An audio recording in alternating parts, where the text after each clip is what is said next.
Hey friends, it's Nikayla from the podcast Side Hustle Pro. I'm always looking for ways to keep my kids entertained without screens, and the Yoto Mini has been a total lifesaver. My kids are obsessed. Yoto is a screen-free audio player where kids just pop in a card and listen. Hours of stories, music, podcasts, and more, and no screens or ads. With hundreds of options for ages 0 to 12, it's the perfect gift they'll go back to again and again. Check it out at yotoplay.com. YOTOPLAY.com.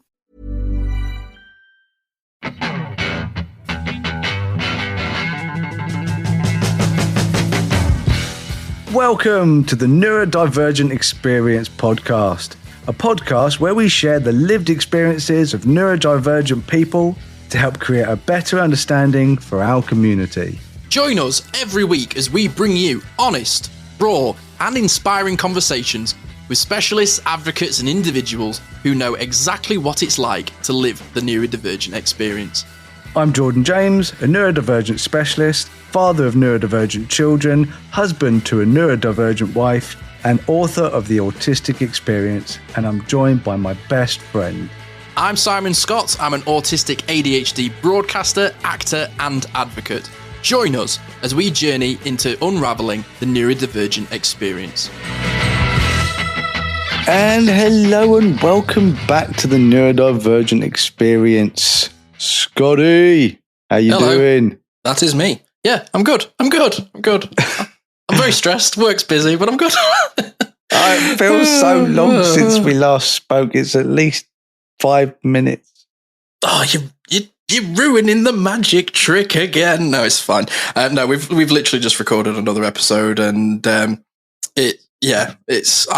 well, God, schools, man, schools. But anyway, we'll get on that in a second. I'm pretty good, dude.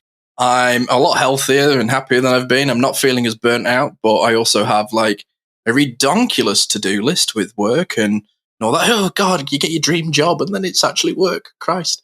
It's not a dream. Really? It's a nightmare. Nice. My dream job, I was talking about this with Sophie, because Sophie's at that precipice of like, what are you going to do with your future? Where's she going to go? And her and Chris, they're looking for jobs. They're looking for their future. And Sylvia just turned around and went, just do a job. At the end of the day, no one likes their job. And I was like, I'm really hoping that when I pay my mortgage off and I can semi-retire, right, move to Pembrokeshire. That's my dream. Move to Pembrokeshire in about 10 years' time. I can quit my security job, and my plan is to be a photography teacher, like specifically for neurodivergent people or just disabled people in general, but also run an Airbnb. So, and I'm like, I think I'd love my job.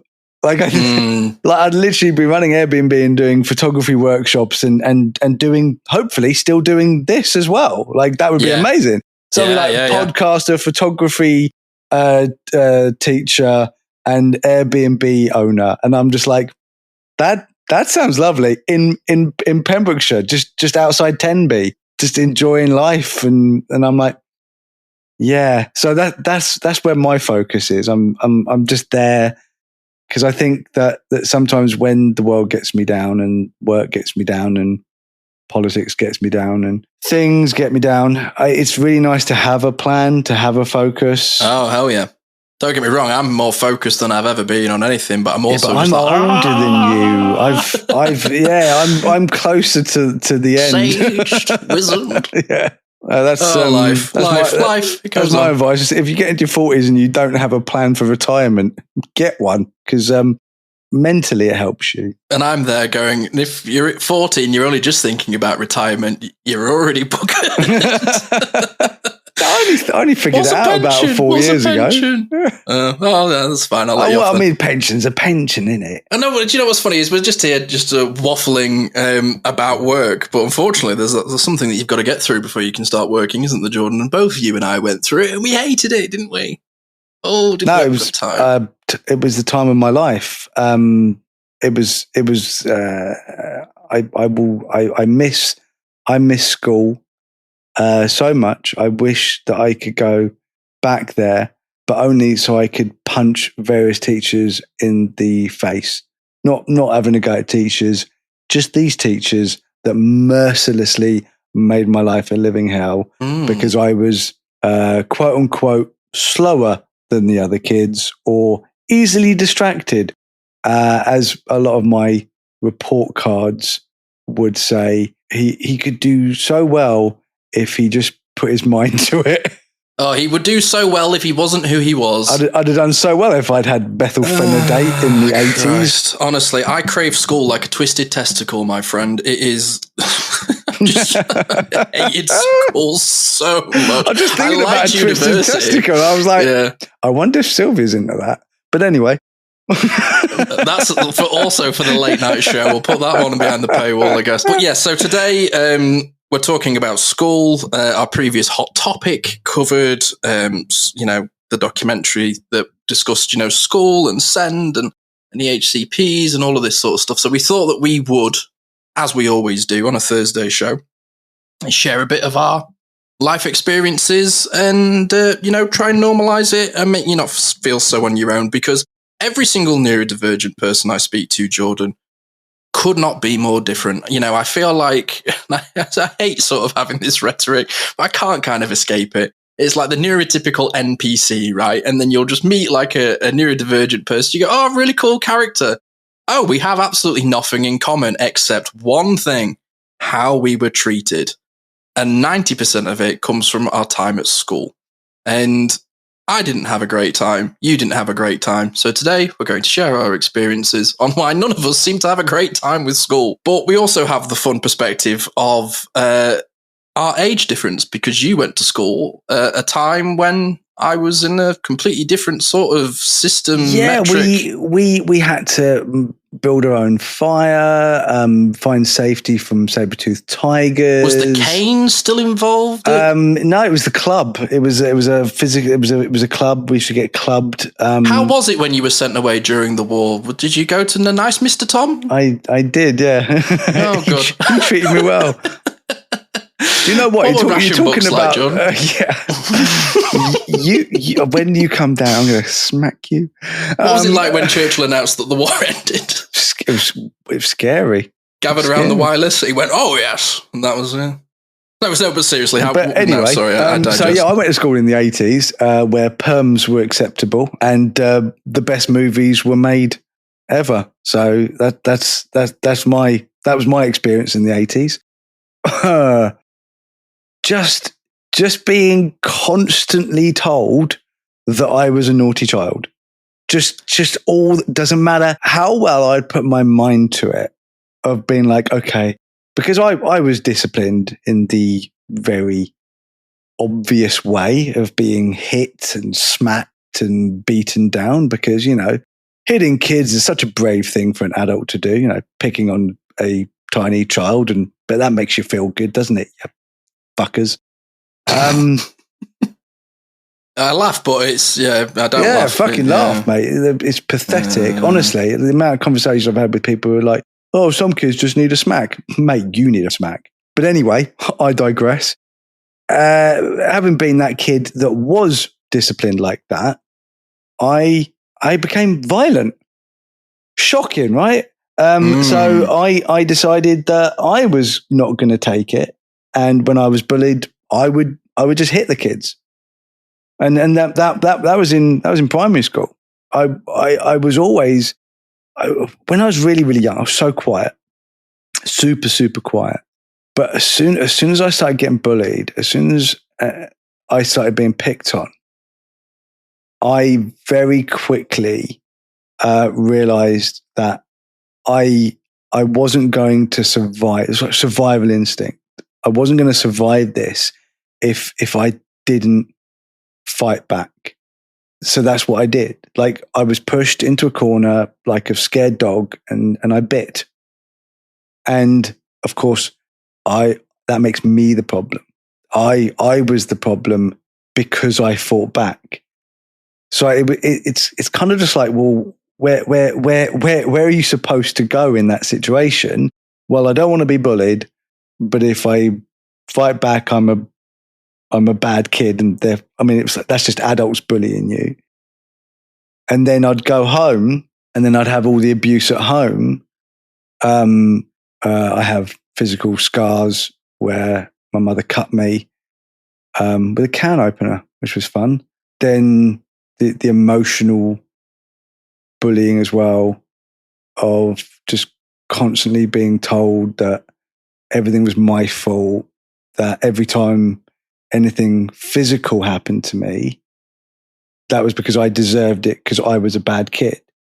So it wasn't just, oh, you have now physical pain, or you are physically frightened every time an adult raises their hand. Fuck. But then you get blamed for it. Like it's sorry, I'm getting really upset. I'm sorry, man. Yeah. Oh God. Yeah. I always think, oh, it's okay to talk about this. And then I remember it. And it was fucking scary, dude. And it was like, no wonder I became so violent and so angry. Because it's the world you knew, man. It's not your fault. And that's the worst thing, when they tell you it is your fault. And I'm not trying to take over to make the conversation about me. I'm just giving you a bit of breathing room. But I had such similar experiences at school. I did not have the home life that you had. But I felt like everything that went wrong was my fault. And I was told that I was too disruptive. I was too much. I didn't focus enough. And then I would come home and my parents would be like, who is this kid that these teachers are explaining? Because this is just not our son. And I actually got taken out of school by my parents, and they sent me to another school. And they told my parents they didn't want me because of who I was. And every single feeling after that, being an adult, every time anything went wrong, I went, well, you deserve this. This is what people like you get. And I've had experiences where I've been bullied by teachers. I've been bullied by kids. And I had the complete opposite reaction to you, dude. I just rolled over and showed my belly. And every single time my parents would ever speak to other teachers about this, I wasn't told that I was a problem child or I was too violent. I was told I needed to get a backbone and toughen up. And I felt like every single time there was ever a kid that had a problem with me, it never got dealt with. And even when it did get dealt with, it never got dealt with. It just got moved. And I mean, I've had some unusual experiences with violence. Like I've had multiple kids push me into a room and kick lumps out of me. Jesus. I had 2 kids wrap my hands with a belt and put my hands over a hook behind a door, and then they whipped me with their belts. What the after PE? Fuck. Yeah, man. And then I also had one particular drama teacher dress me down in front of an entire classroom because I questioned some of the casting that he'd made in a school play. And it wasn't even me challenging his authority. It was me being a bottom-up processor going, I'm intrigued by some of the casting decisions you've made. I'm just interested as to why you've done that, because I'm interested in how casting works. Oh, questioning teachers is... man, dude, I got dressed down like you wouldn't believe, man. That's the thing, is that the neurodivergent mind is so inquisitive. It's just like, we don't like to accept things. You know, it's a huge part of me being demand avoidance is I don't accept what someone is saying. I don't trust what people are saying. So I'm not going to do what they told me to do. That's not all of it. That is just a huge part of it. It's a trust thing. And I became so mistrustful of every adult, because I didn't have any adults who I could trust. You know, I mean, there were some teachers that were good, but the thing is because, like we talked about in the Hot Topic and with the Kelly Bright documentary, because I didn't have SEND, I didn't have EHCP, I wasn't classed as learning disabled, even though I'm dyslexic, autistic, and ADHD, and dyspraxic. It was crazy, and this almost went. In fact, I say almost. This went against me. Is the fact that because of my intellect, I was a high achiever, so I was in the top of all the classes. So I was really, really good at learning, but so much of what I was doing was out of fear, or like a desperate need to not be told off, a desperate need to impress. Like, I have to impress. And I burnt myself out so much just trying to stay above everyone else, or just keeping up with the other kids in the top class. Yeah. And like, I should have had help. I should have had extra time in exams. I should have had all this support, because the fact is just because I can keep up, it doesn't. That's the thing. It was a detriment to my own health that I was keeping up with them. So they were as smart as I was, but they didn't have the learning disabilities that I had. So they were cruising. And I saw this by the fact that most people would get their work done really, really fast. Like, let's say maths equations, maths particularly. So I was in the top group for maths, and everyone else would be like, yeah, there's the answer. And I'd be sitting there still figuring it out, because my brain doesn't go A to B. It goes A, D, G, Z, F, B. 7 equals minus, got there. So my brain's essentially, it's doing the same thing. It's almost like my brain was like, oh, I'm going to make this more difficult for you. Just for shits and kicks. Let's just spice it up just because. And instead of a teacher being patient and waiting, oh God, this is so hard. He pointed me out and be like, what's taking so long? Oh God, I've had that. Ugh. And I'd be like, what a horrible feeling. I'm still doing it. And they were like, well, everyone else is finished. And I can see that. I can see that everyone else is doing it. I'm still doing it. And the worst thing is that you get there and you're like, okay, I've got the answer. And they go, and show me your workings. And I go, are you kidding? Killer. I can't show you what just happened in my brain because I don't understand it. You're not going to understand what's happening in my brain because I don't even understand it. Bro, I got kicked out of a class for this exact conversation. I got an answer and he went, show me you working out. And I was like, sir, with respect. I said, how does it matter if we get to the same destination? He was like, stop talking back to me. Right, okay. And then the girl next to me piped up with a rather nasty comment and I told her to piss off. And then I got kicked out of the class. And this was what, 12, 13? And, you know, I've had it where I've had selective mutism at school many times. And the amount of times where I've been called out to answer something and I can't get it out. And I've literally had teachers go, come on, spit it out. You're just like, just want the world to sort of swallow you up. But unfortunately for me, this happened after I'd moved schools for the second time, which is another thing that you and I have in common. So I think what we'll do is we'll give ourselves a little bit of a break because this is an important conversation. And like with every show that we do, guys, we want to share our experiences, but it doesn't always make it easy. So we're going to take a little bit of a break. Yeah. And we'll be back. A real moment, audience. I am now in embrace with my Pennywise cuddly toy because I am really fucking upset. So, right. See you in a minute. Hey friends, it's Nikayla from the podcast Side Hustle Pro. I'm always looking for ways to keep my kids entertained without screens, and the Yoto Mini has been a total lifesaver. My kids are obsessed. Yoto is a screen-free audio player where kids just pop in a card and listen. Hours of stories, music, podcasts, and more, and no screens or ads. With hundreds of options for ages 0 to 12, it's the perfect gift they'll go back to again and again. Check it out at yotoplay.com.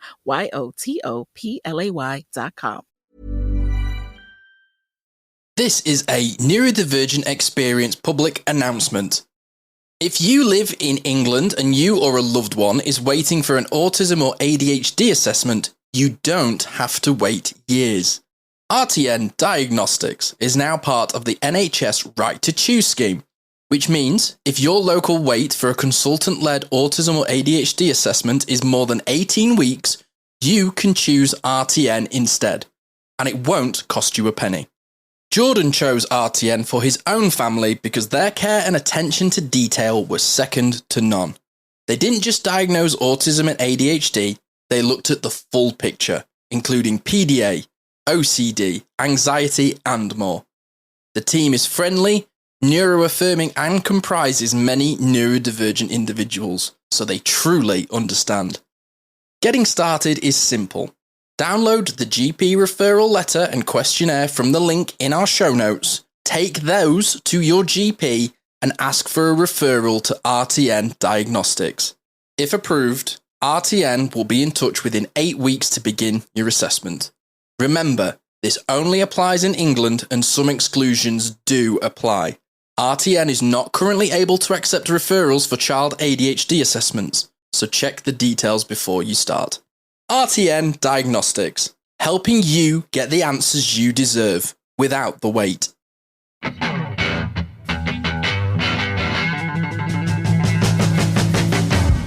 Welcome back to the Neurodivergent Experience with Simon Scott and Jordan James. Not the easiest one for us today. We're discussing school and our experiences. It's both something and I that Jordan have discussed at length, but sometimes never gets easier.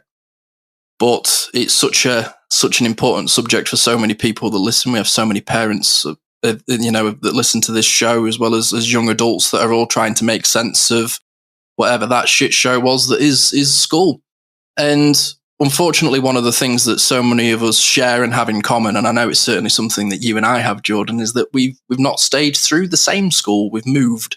How many times did you move school? I moved 3 times.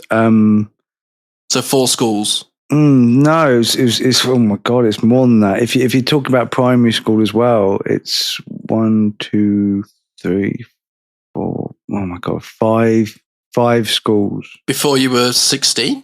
Yeah, the 5th one was where I took my GCSEs. I say took, monumentally fucked up my GCSEs because that was just after my brother died, and I just didn't give a shit about anything, and I got no support.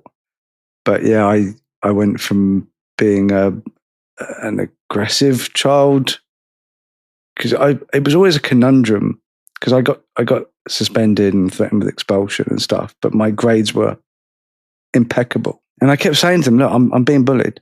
Like, one kid brought a knife to school and pulled a knife out of his bag and said that he was going to stab me after school and showed me the knife. All because another kid told that kid that I'd said that his mum was a prostitute. I didn't even know this kid. And the reason why this one kid said this to this other kid is because that other kid tried to have a fight with me, and I sorted him out. So to put it in a light way. Yeah, he tried to have a fight with me. I put him on his ass.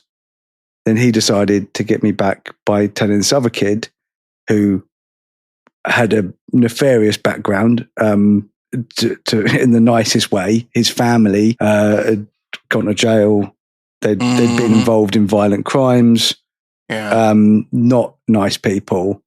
And that wasn't me. The only time I was violent at all was when I was pushed. Like, I wasn't a violent person. I didn't go out and threaten to stab people or rob shops or anything like that. But that family did. He had a reputation, and I was terrified. And I went and talked to him, and he wouldn't listen.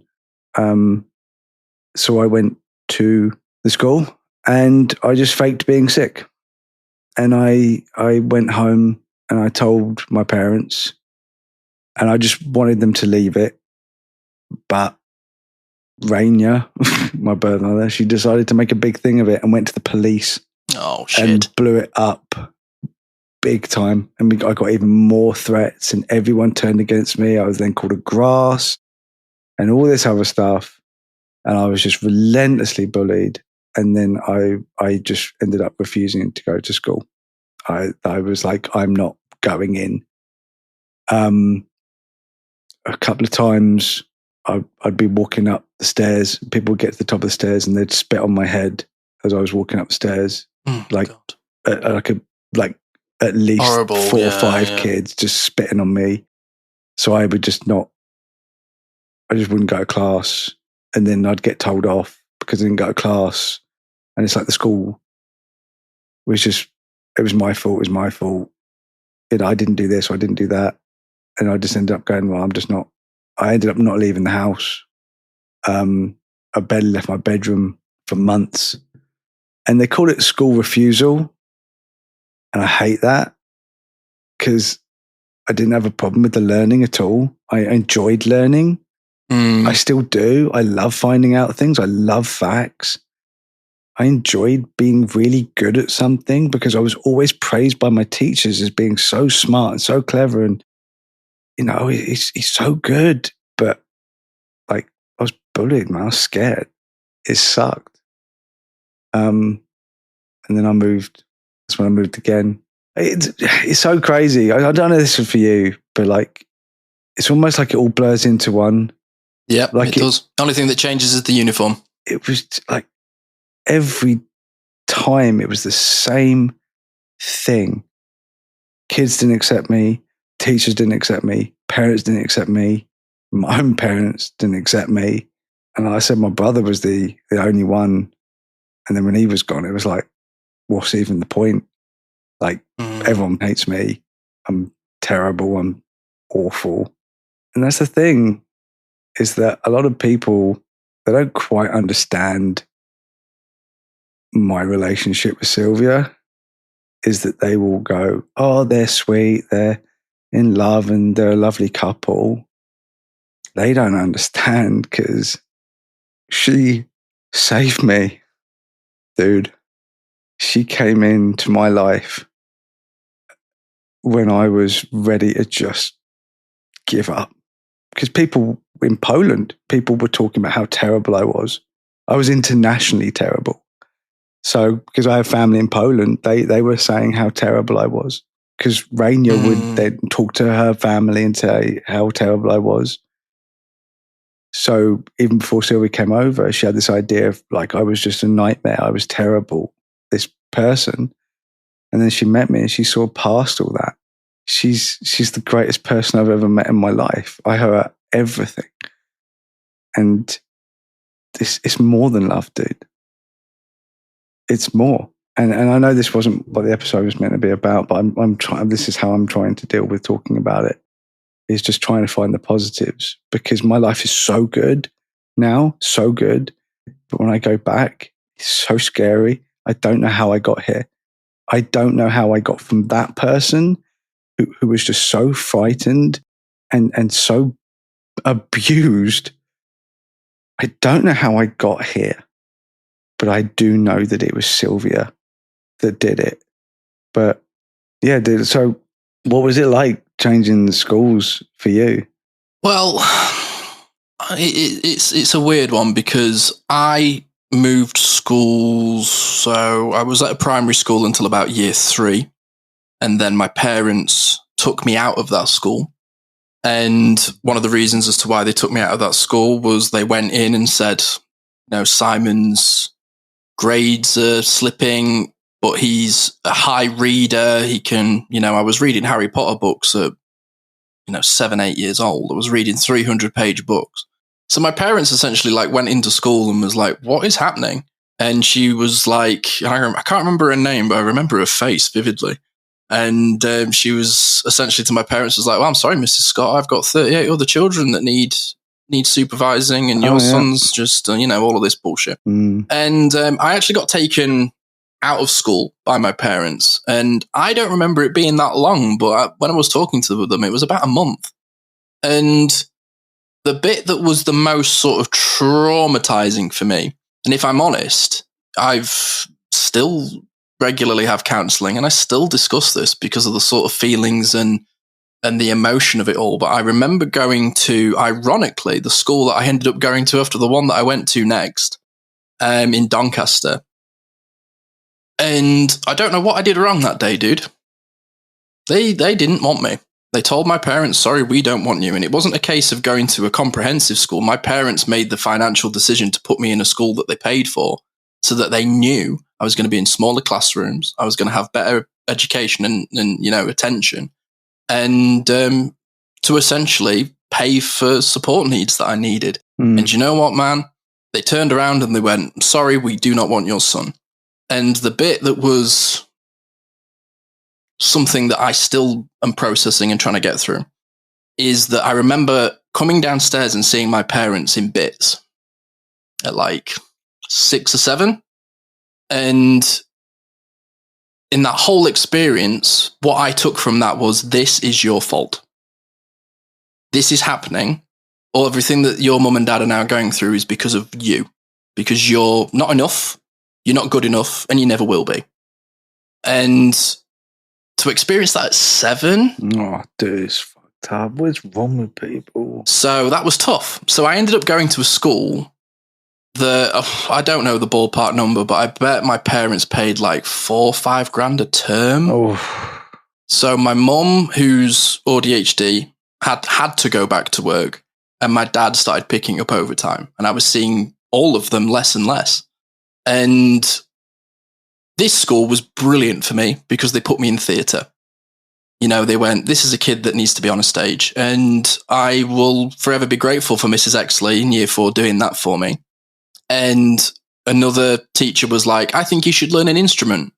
And so much of who I am as a person, I learned in those 4 years of school. I loved going to that school. It was brilliant. And they put so much effort into my education, so much effort into me as a person, that I wish I could have just stayed there forever. But one of the reasons as to why I didn't stay at that school was for 2 main reasons. Is one, it finished at year 8 and would go to a lower secondary school. So it'd start at year 9, but it was where you would then do your SATs and do your GCSEs. They had no theatre program at all at the next school going up. And at the time, that was everything that I did. It was so much of who I was. The second reason was because it was 2008 and the recession hit and my dad lost his business. Oh, crap.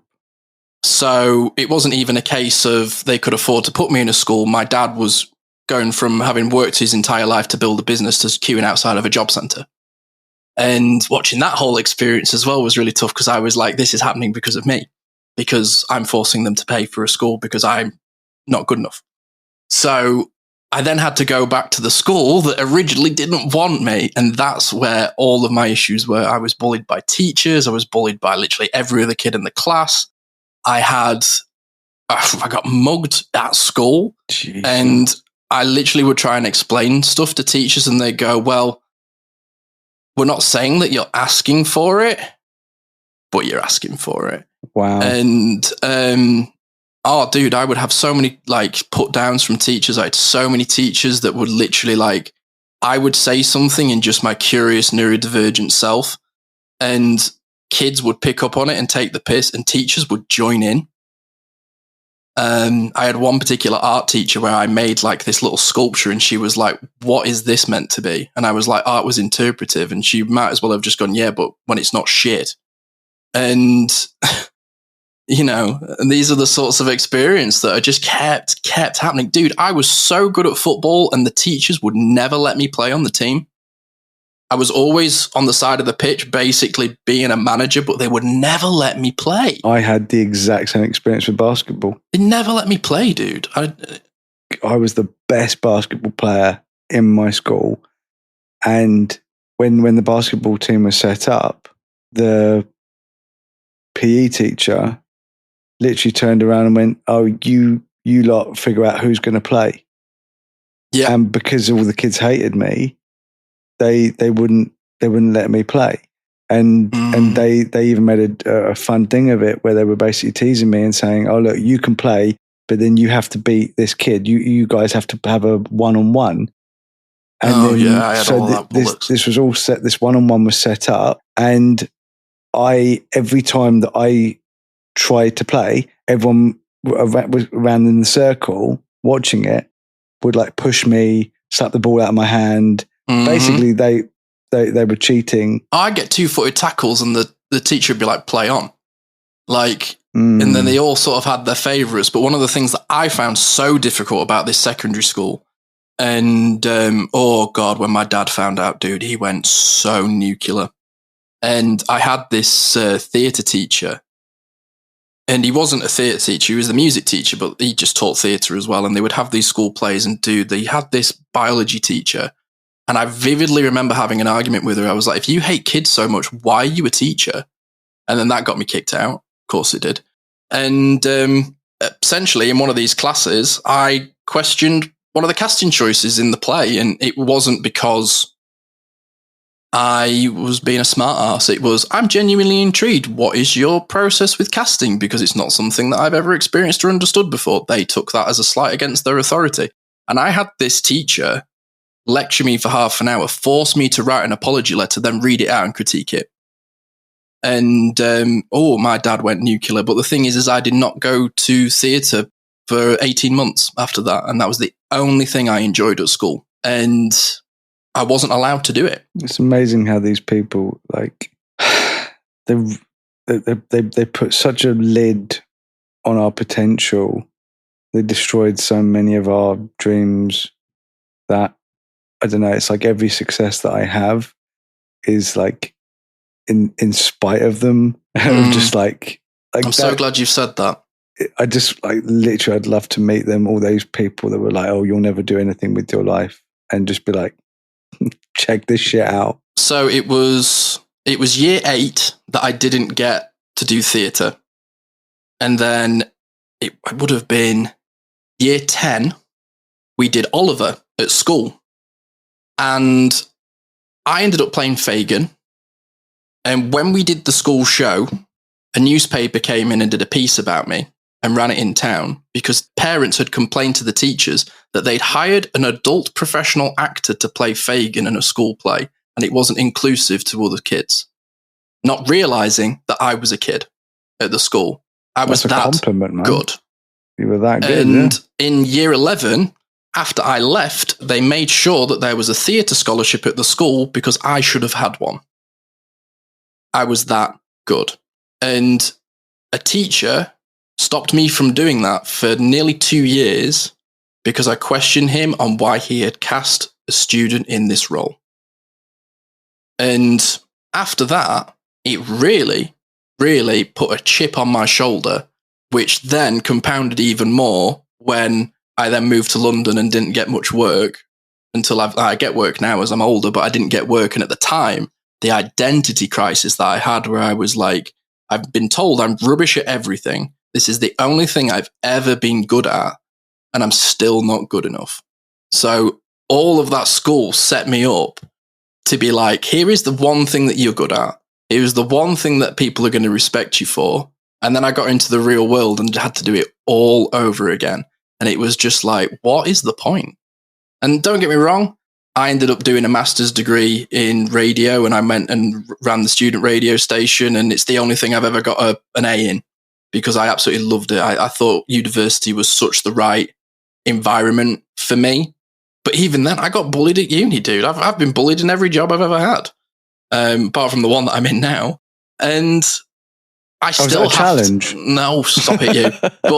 but genuinely, I still have that. I have the opposite reaction of every time anything bad ever happens to me or I come up against any adversity, the first thought that comes into my head was, of course this happens because you're you and you deserve it. And I've had to really fight that.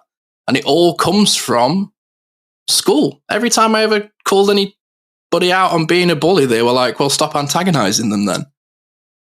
Should we have our final break then? Yeah, let's do it. Don't go anywhere.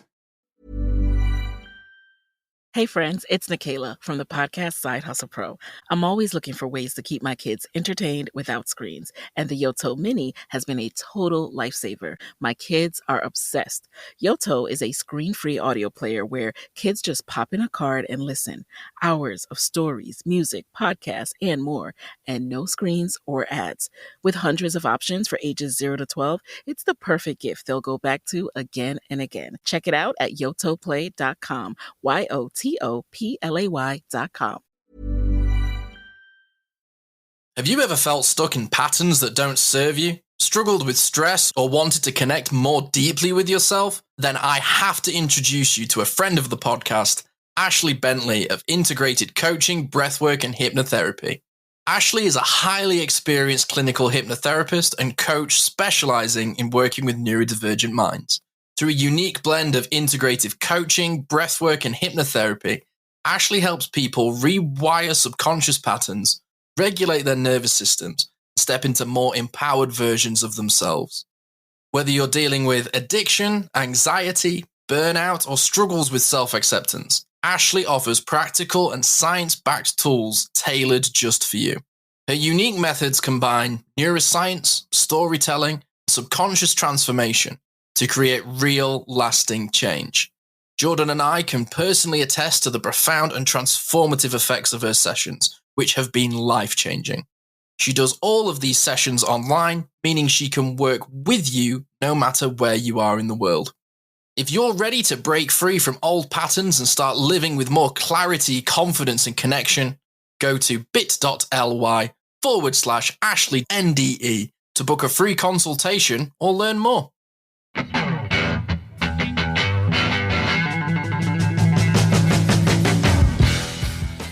Welcome back to the Neurodivergent Experience. I hope you're still with us. It's not been an easy one for us today, but I feel like sometimes sharing these experiences is important for anybody that's going through it or has gone through it as well, not to feel sort of alone. So, Jordan, where should we wrap up here? I just think if people don't learn from past mistakes, if they don't learn from the things that I had to go through in my generation and you had to go through in your generation, and the fact that these things are still happening, it's the reason that I went and did talks in schools, because it's still happening now. You know, kids are still being bullied, parents are still being unaccepting of SEND kids. There's a lot more help and services out there. There's a lot more understanding. There's a lot more awareness. Be aware, which is great. But like, it's not good enough, is it? Like, how are we in the same position where we're so aware of everything, and yet the same problems are still arising, where you've got kids treating other kids like shit? How are you going to navigate the world as an adult if you can't get on with people? And I think it's even made worse now because of social media. Oh God, I could not imagine being at school now because adults bully each other on social media as if they were little kids in the playground. What peak at high school is unfortunately a thing that a lot of these people have experienced, unfortunately. I can't even imagine even having like 1% of conversations in real life with people that I've seen or had with people on the internet. And it's so hard because, especially when it comes to comments and arguments through comment sections and stuff like that, is that everyone is like, they want to be the winner. So everyone doesn't know. No one wants to back down. No one wants to learn that the cognitive dissonance is through the roof. And so if you've got adults now who are literally acting like bullies on a playground in their social life, as in their social media life, and then their parents to kids, how are they teaching those kids, oh, you shouldn't talk to people like that, you shouldn't judge people like that? They're doing it on social media. So then their kids are going to do it. So it's not going to get better. It's just going to keep being crap. So if you're listening to this, teach your kids to be more accepting, or take them out of school. Honestly, if it's good for your kid, take them out of school. Because I would love to tell you that school's a safe place, school's a good place, school's where you learn. It's not. It's where I was traumatized. That's where school was. Learning, I love learning. I could talk myself all day long. School was where all I learned was that I was a problem and everyone else hated me. That's the only thing I ever learned at school, mate. Yeah, and you know what? I had this conversation with my parents not that long ago, and I said, if you'd known what you'd known now, would you have homeschooled me? And they both thought about it. They came back and they went, well, not every family has the privilege to be able to homeschool the kids. And they went, but if we had, we might have done. Because, quite frankly, when I think about the things that have made me the person that I am today, it has been what people have showed me. You know, it's how to treat people. It's acts of kindness. It's, you know, being an adult and being childish with me. And it's like, I've learned more from friendship and that than I feel like I have with school. It's like, yeah, don't get me wrong, I know how to count and things like that. And I'm, you know, my partner is constantly saying to me, she's like, wow, you know so much about so much. I don't think any of it's stuff I picked up at school, if I'm honest. Like, it's just from like being at home and being a data gatherer and reading. But, you know, even my parents had issues with other parents. My mum was mercifully bullied by other mums at school.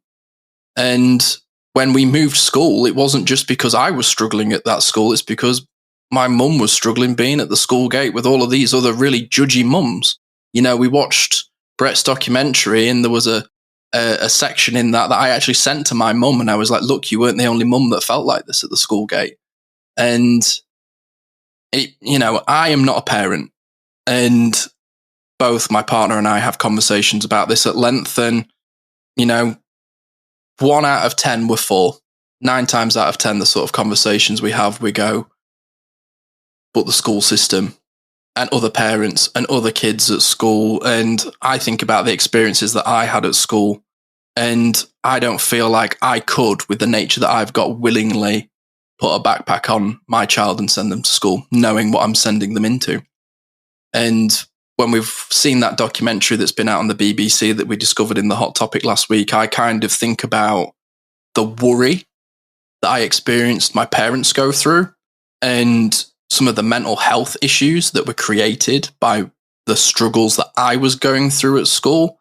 And I think about myself as a neurodivergent person and my makeup and how I respond to things and the environments that I can be in. Me personally, I worry that if I was to have a child, I don't know if I would be able to cope with everything that I would have to battle and go through, because I know that those battles would be coming because I'm going to have a neurodivergent child. And it's not because I don't think children are great. I love children, actually. I really enjoy their company. And you know, I've got children in my life that I love spending time with. But when I think about what I would have to put them through and myself through and my partner through just to even get the accommodation and the rights that we deserve, I freak out, dude. I feel like I'm going to have a meltdown even thinking about it. And it scares me and it upsets me, because the reason I should choose not to have children is not because of the school system, is not because of how parents are raising their children, and not because of how the government does not protect kids in this country, let alone some of the other fucking countries in the world, dude. I mean, in this country, we're pretty good compared, but we're still not good. And I don't think they should be the reasons that you shouldn't have kids. But right now, dude, I just cannot see me being a parent because I'm so fucking traumatized by my own school experience. Yeah, it's never going to be easy to talk about these things, and that's my fear for the future, is that it's never going to get easy. I mean, my kids really struggled in school, they were definitely picked on as well. And it's never going to be easy. So to all your parents out there, you're not alone if your kid's going through this. And I think it's good to hear it from our perspective, because we'll end on a positive, is the fact that you're listening to us. Because a lot of people won't talk about it, can't talk about it. I've today struggled so much, and I'm going to come off this podcast and I'm going to have to take a break for a bit, because I'm going to have to get over having talked about this. And I know, Scotty, I can see how emotional you're getting. And by the way, Matt, I love the fact that we can talk about this, and I love the fact that I can talk about this with you. I love that you care. Like, I love you, dude. I love you, man. You're like my brother. I don't have any siblings, but I do. It's you. Yeah, you're my brother, dude. You know, and the fact that we are here doing this, that's the positive, because we are successful at what we do. We are great at what we do in life. We're not perfect. No one is, but we are killing it, considering most people put us down and thought we are beyond hope. We're useless. What is even the point? And to those people, I say, suck my balls, Mr. Garrison. Do you know, I used to have a teacher that used to look like Mr. Garrison, and he can suck my balls as well. What an absolute dickhead he was. Yeah. And do you know what? Yeah, beautifully said, man. And do you know what? I feel it's not been easy talking about this. I hate talking about it. I don't even like even acknowledging that I even went to school. It all feels like one big grey blur. But, you know, I feel like we've created a genuine safe space for us to talk about our freaking trauma and the things that have happened to us. And at the same time, we can also show that we've still become the people that we are despite it. And I'm very grateful that we've managed to create a community space where people can listen to these sorts of stories, even though it's not easy, but it isn't.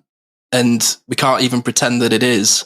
And I think having an honest conversation, even though I'm now feeling quite alexithemic, I'm feeling quite emotional. You're not alone. And you'd be surprised who's been through this. Because we did. And look at us. We're doing all right, aren't we? We're killing it, man. We're killing it. I have all the cuddly toys I can purchase, and that is my success. Yeah.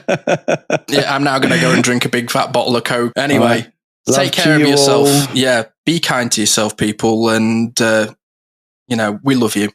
So be strong out there. Stay safe if you can. Take care of yourself. We will be back with another episode next Thursday with a hot topic following it up. So keep in your feeds. Love you, everybody. Take care. Nightly bye. Thanks for tuning in to the Neurodivergent Experience. We hope today's episode sparks something for you, whether it's a new idea, a bit of validation, or just a moment of connection. Remember, new episodes are every week, so be sure to join us for the next one for more conversations and insights into the neurodivergent experience. If you've enjoyed this podcast, help us grow. You can do that by rating and reviewing this show. Your support makes a huge difference in helping us reach more people who could benefit from these conversations. You can connect with us on social media. Find us on Instagram, Facebook, TikTok. Just search for the Neurodivergent Experience. Thank you again for listening. And until next time, take care of yourself. You're not alone in this journey.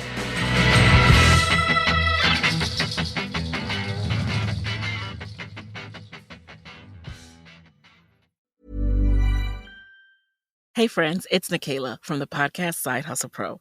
I'm always looking for ways to keep my kids entertained without screens, and the Yoto Mini has been a total lifesaver. My kids are obsessed. Yoto is a screen-free audio player where kids just pop in a card and listen. Hours of stories, music, podcasts, and more, and no screens or ads. With hundreds of options for ages 0 to 12, it's the perfect gift they'll go back to again and again. Check it out at yotoplay.com. YOTOPLAY.com.